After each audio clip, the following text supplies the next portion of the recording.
মক্কার ইতিহাসে এমন কিছু ঘটনা আছে যা কেবল একজন মানুষের জীবনের গল্প নয়, বরং আল্লাহর পরিকল্পনার গভীর ইঙ্গিত বহন করে। আজ আমরা জানব কাবা শরীফের খাদেম ও কুরাইশদের সম্মানিত নেতা আব্দুল মুত্তালিব এর জীবনের এক গুরুত্বপূর্ণ অধ্যায়, তার প্রতিজ্ঞা। এক সময় আব্দুল মুত্তালিবের সন্তান সংখ্যা ছিল খুবই কম। কুরাইশদের প্রভাবশালী পরিবারগুলোর মধ্যে দাঁড়িয়ে তিনি নিজেকে অনেক সময় দুর্বল মনে করতেন। কাবা শরীফের রক্ষণাবেক্ষণের মতো গুরুদায়িত্ব পালনে শক্তিশালী পুত্রের অভাব তিনি গভীরভাবে অনুভব করতেন। এই অবস্থায় তিনি আল্লাহর কাছে দোয়া করেন এবং এক প্রতিজ্ঞা করেন। তিনি বলেন, হে আল্লাহ, আপনি যদি আমাকে 10 জন শক্তিশালী পুত্র দান করেন, যারা আমাকে ও আপনার ঘর কাবাকে রক্ষা করতে পারবে, তবে আমি তাদের একজনকে আপনার পথে কুরবানি করব। সময় গড়াতে থাকে। আল্লাহ তার দোয়ায় বরকত দেন।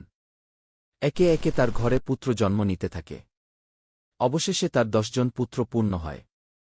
তাদের মধ্যে সবচেয়ে প্রিয় ও চরিত্রবান ছিলেন আবদুল্লাহ, যিনি ভবিষ্যতে শেষ নবী হযরত মুহাম্মদ সাল্লাল্লাহু আলাইহি ওয়াসাল্লাম এর পিতা হবেন।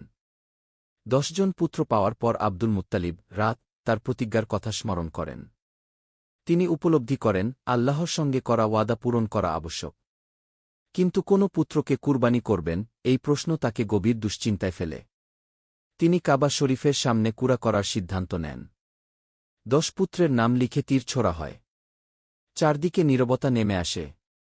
আর কুরায় যে নামটি উঠে আসে তা ছিল আবদুল্লাহ।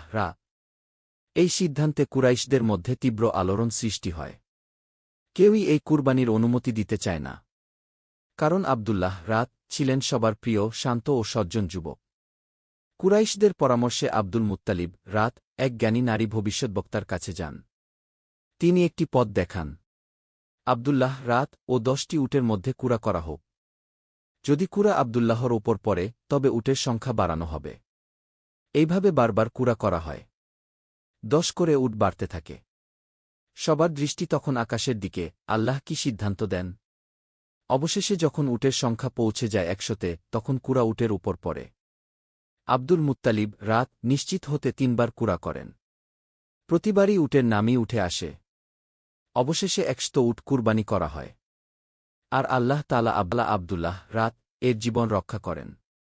এই ঘটনাই আরব সমাজে মানুষের দিয়াত বা রক্তপণ হিসেবে 100 উট নির্ধারিত হওয়ার ভিত্তি তৈরি করে।